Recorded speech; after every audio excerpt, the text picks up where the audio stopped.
Welcome to the NCWLIFE Evening News. Grant Olson continues his vacation saga. I'm Jefferson Robbins, filling in. It's Thursday, January 22nd. We are here again with all the news you need.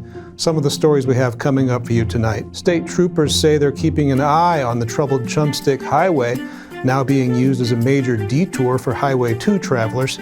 Locals aren't happy about some visitors speeding through the area. And a Grand Coulee man is charged with 5 counts of first-degree assault after allegedly firing a rifle at a group of boaters on the Rufus Woods Reservoir of the Columbia River. Clouds and cold continue to be the watchwords in the Wenatchee Valley's weather outlook. Still no snow in sight. Dan Kuntz will be along later in this half hour to let us know if there are any blue sky days ahead.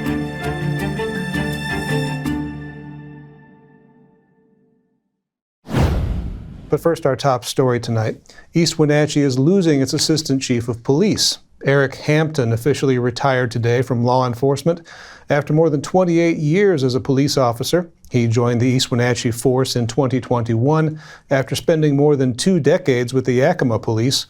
Chief Rick Johnson told NCWLIFE Hampton is moving on to a new job with the Public School Employees of Washington, the union that represents 30,000 education support professionals across the state. Johnson says he'll hold the assistant chief position open for the remainder of the year, along with another position on police patrol, in order to help balance East Wenatchee's budget. Both those vacancies should be restored in 2027 with help from grant funding and the city's new public safety tax. A group of Chelan County Sheriff's deputies have filed an $8 million tort claim against their employer, alleging Sheriff Mike Morrison demoted them for supporting his predecessor during the 2022 election. Our media partner, the Wenatchee World, reports that the 4 deputies named in the claim, Christopher Eagle, Austin Key, Lucas McComas, and Ian Sutton, claim that Morrison demoted them from their positions as sergeants in an act of retaliation. They say that when Brian Burnett, the former sheriff, was running for re-election in 2022, the candidates and the county compelled them to publicly choose sides and offer endorsements. When 2 of the deputies filed complaints in the summer of 2024, they say, the county declined to investigate. The 4 claimants are seeking $2 million each in damages for alleged constitutional violations and emotional distress. A legal claim is a precursor to a possible lawsuit. Morrison declined to comment, but he said he has full faith in the process. The 9th Street Railroad crossing in Wenatchee is closed until Friday morning while the Burlington Northern Santa Fe Railway completes some track work. The city of Wenatchee says the repairs are in preparation for a city improvement project on the approach to the tracks. A detour is in place using 5th Street, and access to Walla Walla Avenue will be maintained via that detour. All 9th Street businesses are open during the closure. The city recommends planning for extra travel time and asks for people to exercise caution while driving, biking, or walking in the area. With repairs in Tumwater Canyon still underway, Chumstick Highway remains the only route between Highway 2 and the Wenatchee Valley. The county highway runs through the small town of Plain, and all that new traffic is putting stress on both the roadway and the nerves of local residents. The Washington State Patrol heard their complaints about high speeds and dangerous driving on Chumstick near Beaver Valley Road and conducted a speed emphasis operation earlier this week. Troopers say in 4 hours they spoke with 22 motorists, asking them to lower their speeds and offering citations. Traffic on the nearby Beaver Hill section of Chumstick is still being directed by a pilot car due to soft earth and sloughing on the steep switchback just outside of Plain. When we come back, the Indiana School District is looking for its next leader after its current superintendent has departed. I'm Jefferson Robbins, and you're watching the NCWLIFE Evening News. Stay with us. Your favorite local channel is now available for free on your smart TV and connected streaming devices. Watch live programming and catch up with the latest shows on demand. See the local stories that matter to you. NCWLIFE, now on Roku, Fire TV, and Apple TV.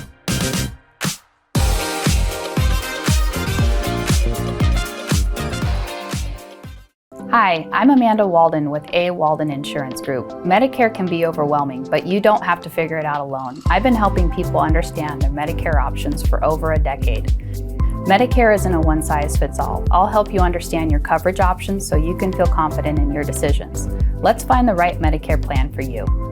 Call me today or come and see me at my office located on South Chelan Avenue in Wenatchee between the YMCA and the Social Security office. I look forward to meeting you soon. Welcome to Mountain Chick Floral, your go-to flower and plant shop in downtown Wenatchee. Explore their wide variety of unusual and fun plants. And when you buy a plant in a container, they'll pot it up for you absolutely free. Birthday or weddings, they'll create the perfect floral arrangement for you. Brighten up your office with fresh blooms delivered to your door or business. Ask about floral subscriptions. Visit Mountain Chick Floral today, where every occasion is a reason to celebrate with flowers. Are you dealing with a pest or weed issue and you just don't know what to do? We use the best pest control methods approved for areas with kids and pets. Whether it's rats, mice, ants, or spiders, or something else altogether. We provide the coaching and solutions you're looking for. And you can know that your dollars are supporting a local, family-owned and operated business. Allow us to help you get back to living healthy and pest-free. Harvest Valley Pest Control. Welcome back to the NCWLIFE Evening News. A Grand Coulee man is charged with 5 counts of first-degree assault after allegedly firing a rifle at a group of boaters on the Rufus Woods Reservoir of the Columbia River. Douglas County Sheriff's deputies say it happened on Sunday. 5 people on the boat said a man fired shots at them from the Douglas County shoreline near Straw Canyon Road. One person on the boat had been test firing their own rifle before the incident. Sean W. Robeson, a 41-year-old Grand Coulee resident, allegedly fired on the boat up to 8 times from the shore. Victims said they saw bullets splash into the water nearby. Robeson allegedly admitted to deputies that he fired at least 1 shot to scare the boaters away. Douglas County Judge Brian Huber on Tuesday allowed Robeson to go free without bail. He was scheduled to be arraigned today in Superior Court. The Entiat School District is looking for its next leader. The rural district of about 440 students is inviting applicants to apply for the top job to oversee its elementary, middle, and high school, all of which are housed in the same building. The job listing says Entiat schools offer manageable class sizes and strong student-staff relationships and serves a large population of Spanish-speaking students. Current Superintendent Greg Whitmore was hired in 2022 after returning to his hometown after more than 30 years as a teacher and coach at Ritzville High School.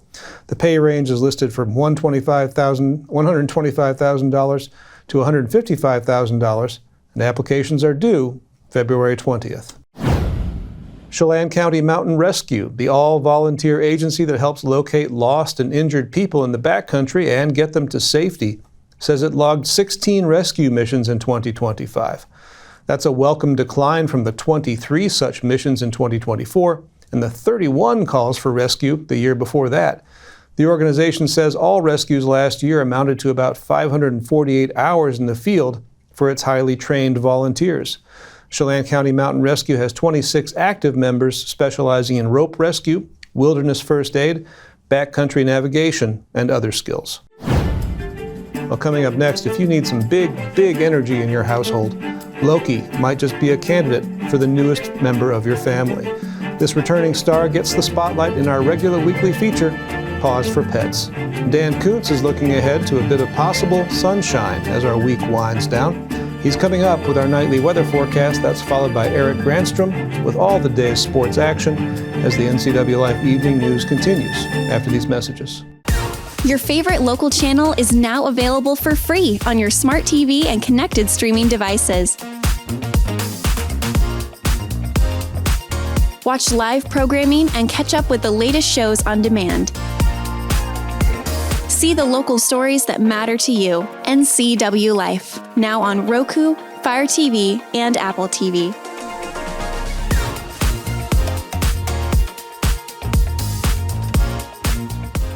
The winter prep sports season is here, and NCWLIFE channel has you covered. Follow the Eastmont Wildcats and Wenatchee Panthers right here. Coverage brought to you in part by our Platinum supporter, Alpine Air Heating and Cooling. Also by Apple Valley Honda, Biosports Physical Therapy, Coldwell Banker Cascade Real Estate, Global Car Care, Highlander Golf Course and Grill, Dick's Heating and Air Conditioning, Sangster Motors, Save Mart, and Valley Tractor. Follow the action all winter long on your local TV station, the NCWLIFE channel.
Well, the star of today's Paws for Pets feature has been in the spotlight before.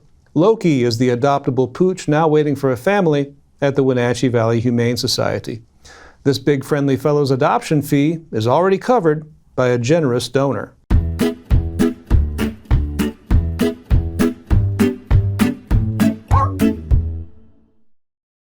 Hi, I'm Corley with Wenatchee Valley Humane Society, Animal Care Manager, and today I want to introduce you to Loki.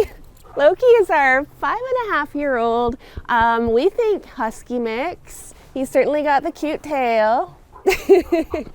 He's our big boy. He's goofy.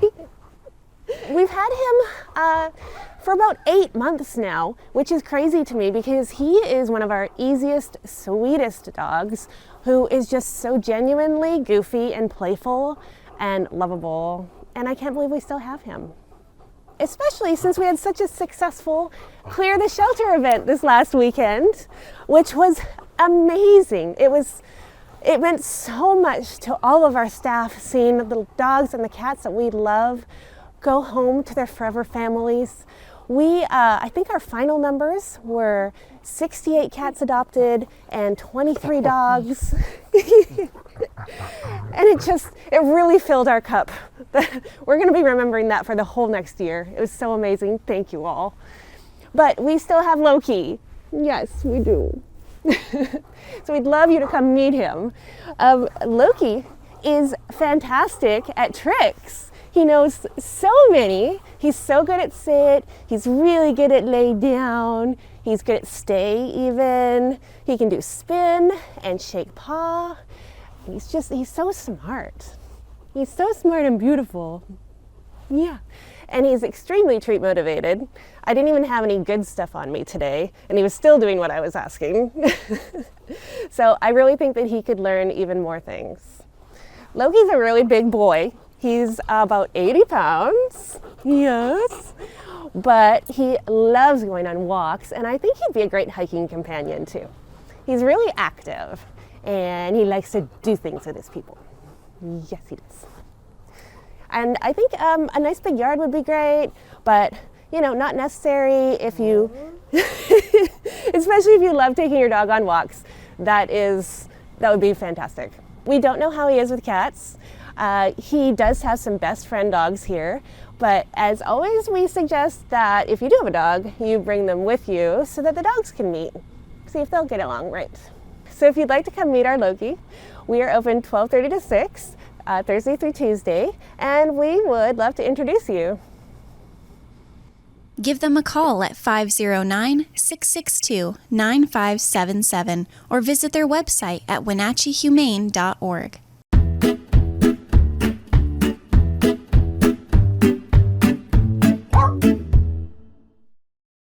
Loki's a really big, oh gosh.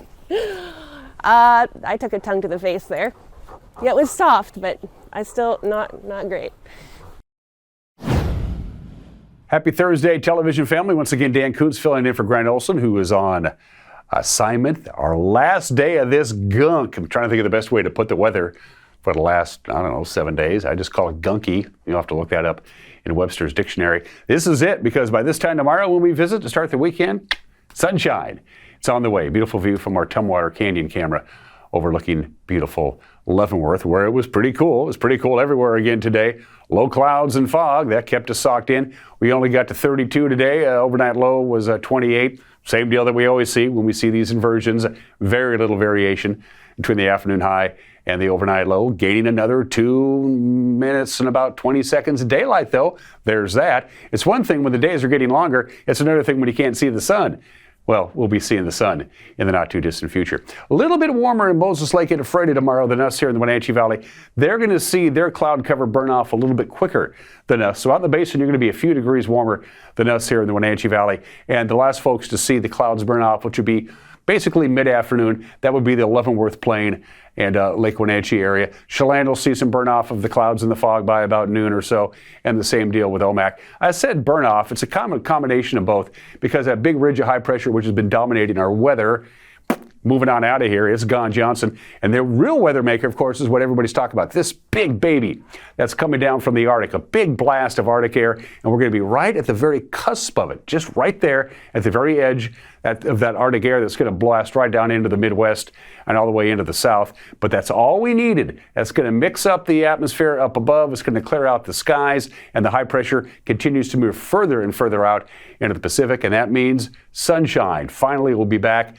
It'll be a little cloudy on Friday, lots of sunshine by Friday afternoon, and then lots of sunshine right into the weekend. Temperatures a little bit below normal because it's going to take us a little while to get warmed up. No blanket at night, which means the overnight lows will be in the lower 20s. In many locations in our viewing area, you're going to see overnight lows in the teens starting Friday night and Saturday night and spilling right over into Sunday. So we're finally going to see bountiful sunshine, which we have not had now for about 8 days, at least here in the Wenatchee Valley. By the way, in case you're curious, Sunday afternoon in Seattle for the NFC Championship game, it'll be sunshine and 45 at kickoff in the Emerald City. Thought I'd throw that out there.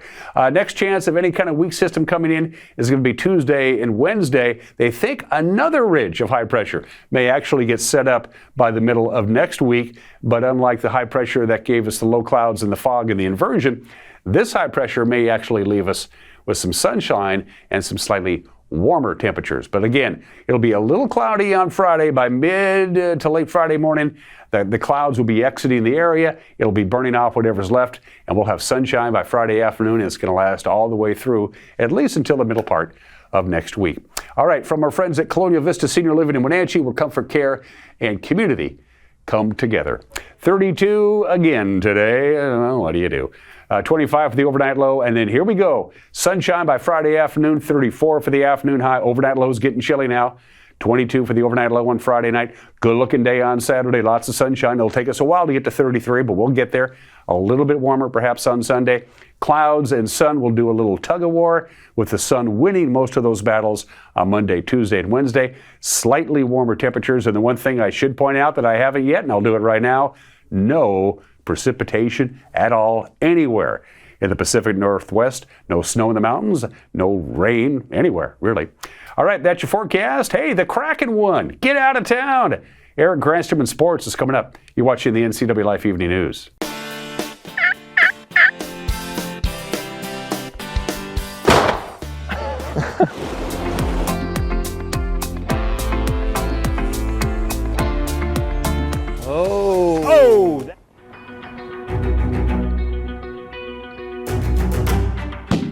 What do you think of that? Pretty big, I like it. Watch for new episodes of the Northwest Outdoorsman on the NCWLIFE channel, your local TV station.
It's time for BC Outdoor Sport Fishing TV, Season 16, with your host, Mike Mitchell.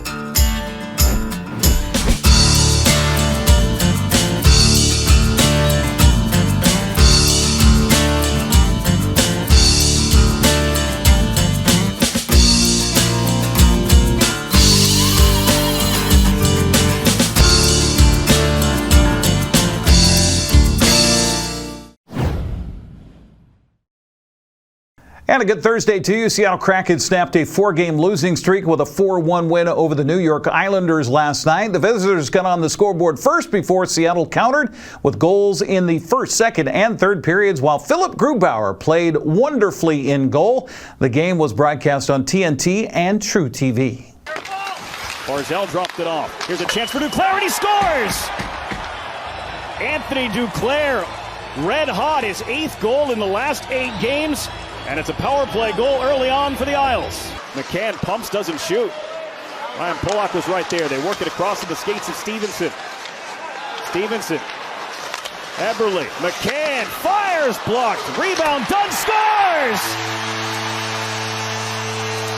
Vince Dunn, a 5-on-3 power play goal. It's all tied in Seattle. And now McCann, Pellick trying to hold in the zone. He gets blown by McCann. Eberle in over the line. McCann shot. Rebound off the back wall. Chopped that by Beniers. Right out for Dunn, and it's knocked down by Sorokin. And that was clean out. Didn't deflect, didn't slow down off the glass. It was straight into the crowd. I was worried about those ones. Shot by Myers. Hits the iron and heads out. Winterton chipped it around Boquist. Barzell there to follow it up. Winterton threw himself to the boards, didn't let Barzell shoot it down. Myers has Dunn and Winterton. He finds Winterton, back for Dunn, they score! A pretty passing play for Seattle, and Vince Dunn gives the Kraken the lead. Long pass ahead, Oleksiak out of the box. They won't call icing here. Islanders are shorthanded briefly, and now there's an opportunity, and they score! Kako! 3-1 Seattle.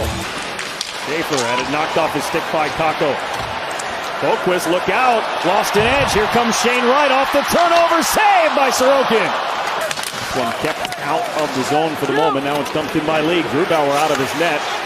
Backhanded to Montour. He'll go with the high flip off target, but McCann beats it out and puts it in. 5 seconds left. One backhand try from D'Angelo. Shrugged away by Grubauer. Makes it a 4-1 final as the Kraken pick up the victory. Seattle continues its homestand Friday against Anaheim. That starts at 7 o'clock on Prime Video and Kong TV.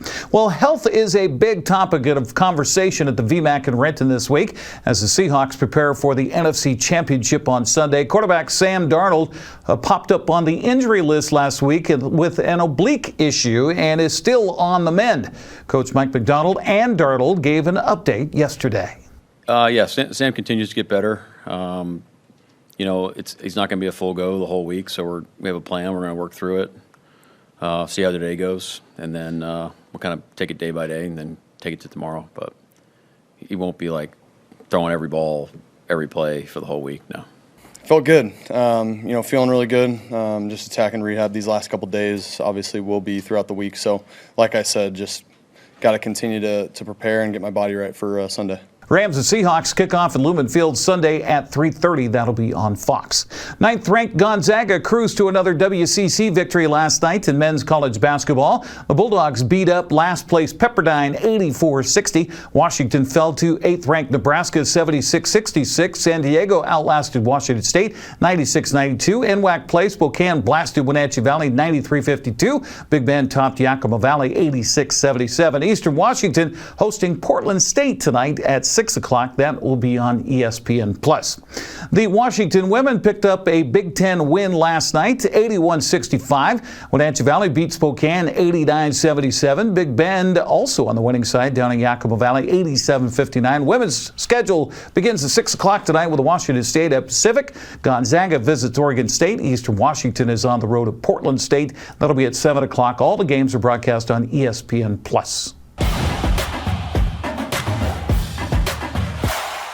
As we get to local sports, I need to make an apology.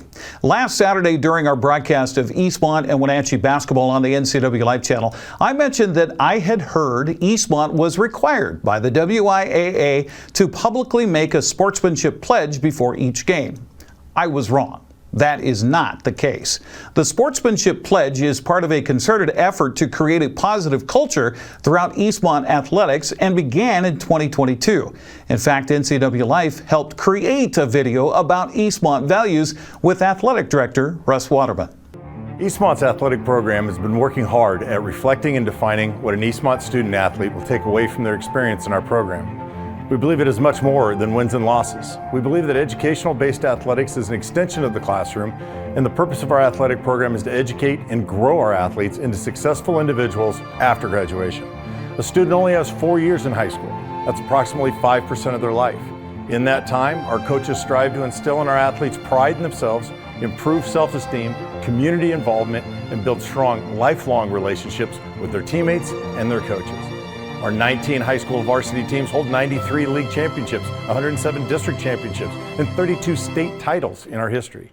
Our mission is simply to instill in our student athletes quality traits that will help them as Wildcats today and prepare them for post-high school as Wildcats for life. This mission is based upon 8 core principles that define who we are. And those core principles are: the W in Wildcat stands for win. What's important now? The I in Wildcat stands for integrity. Do what you said you're going to do. The L in Wildcats stands for leadership. Service above self. The D in Wildcat stands for discipline. Attention to detail. The C in Wildcat stands for competitive. One play at a time. The A in Wildcats is attitude. Bring the juice. The T in Wildcats stands for toughness. Embrace and overcome adversity. The S in Wildcats stands for selfless. We over me. Wildcats today. Wildcats for life.